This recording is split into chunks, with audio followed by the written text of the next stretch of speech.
Megastar Chiranjeevi మరియు power star Pawan కళ్యాణ్తో multi starrer movie తీస్తానని టి సుబ్బరామిరెడ్డి ప్రకటించిన సంగతి అందరికీ తెలిసిన విషయమే. అయితే అది డైరెక్టర్ త్రివిక్రమ్తోనే తీస్తానని అతను చెప్పాడు. ఈ సినిమాకి సంబంధించిన కొన్ని ఆసక్తికరమైన విషయాలు ఫిల్మ్ నగర్లో చక్కర్లు కొడుతున్నాయి.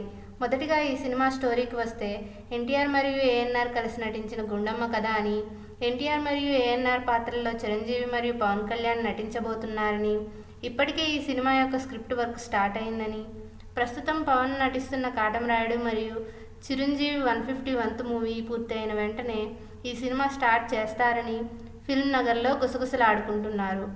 ఏది ఏమైనా మెగా బ్రదర్స్ యొక్క మల్టీ స్టారర్ అనగానే ఇప్పటికే అటు ఫ్యాన్స్లోనూ ఇటు ఆడియన్స్లోనూ విపరీతమైన ఎక్స్పెక్టేషన్స్ పెరిగిపోయాయి. మరిన్ని తెలుగు సినిమా అప్డేట్స్ కోసం మా ఛానల్ని సబ్స్క్రైబ్ చేసుకోండి.